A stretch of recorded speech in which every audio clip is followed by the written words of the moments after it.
In the heart of New Orleans, the sultry summer of 1970 was alive with the sounds of jazz spilling from smoky clubs and the laughter of tourists wandering the French Quarter. But beneath the vibrant surface, a darkness simmered, drawing the attention of Detective Samuel Rivers, a seasoned officer known for his tenacity. The first victim, Marie Lafleur, was found in an abandoned warehouse. A young woman with dreams of stardom, her life cut short. The official narrative labeled her death an accident, perhaps an overdose, but the whispers among the locals spoke of something more sinister. As the weeks passed, more bodies emerged. Young women, all connected by their beauty, charm, and a penchant for nightlife. The police struggled to maintain order as the community's fear intensified. Detective Rivers was called to the scene of the second murder, where the body of a young waitress named Claire DuPont lay sprawled in an alley. Her face was pale, her eyes staring blankly at the sky. As he examined the scene, his instincts screamed that these were not isolated incidents. Each victim had frequented the same clubs, mingling in the same circles, often seen with a mysterious man with dark hair and piercing eyes, a shadow that seemed to follow them into the night. Rivers spent sleepless nights poring over reports, cross-referencing names and locations, until he stumbled upon a common thread, a man known only as the Collector. Rumors suggested he was wealthy, charming, and captivating enough to lure young women into his world with promises of excitement and glamour. As Rivers dug deeper, he discovered that the Collector's allure masked a deadly obsession. Determined to unveil the truth, Rivers set up surveillance in the bars and clubs. He watched the dancers sway to the rhythm of the saxophones, the laughter mingling with the scent of bourbon and smoke. In the corner of a dimly lit club, he spotted the man, a tall figure dressed impeccably with a magnetic presence. Rivers felt a chill run down his spine as he observed the way he captivated the women around him. Days turned into weeks, and the city held its breath as the killer remained elusive. Each time a woman went missing, the tension spiraled. Rivers knew he had to act before another life was claimed.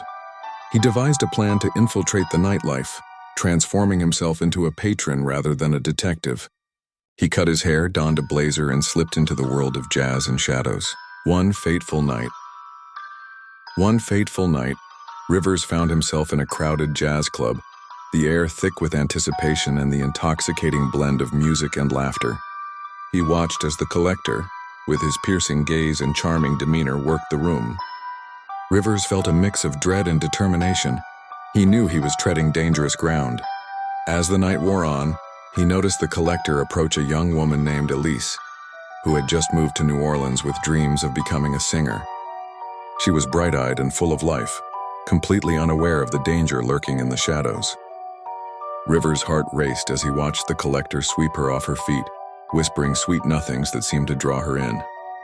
Rivers knew he had to intervene before another tragedy unfolded. He followed them outside, heart pounding in his chest. The moon hung low, casting eerie shadows on the cobblestone streets. Just as the Collector led Elise toward an alleyway, Rivers stepped forward, his badge glinting in the moonlight. "Excuse me, ma'am, I need to speak with you," he called, his voice steady despite the rush of adrenaline. The Collector's eyes narrowed, the charm slipping away to reveal something darker. "She's with me," he replied, his tone dripping with menace.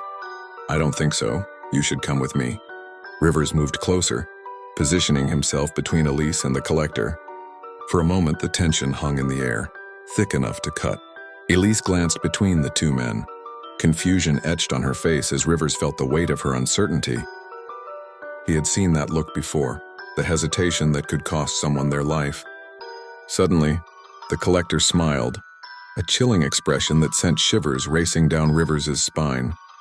"You think you can protect her? You don't know what you're dealing with."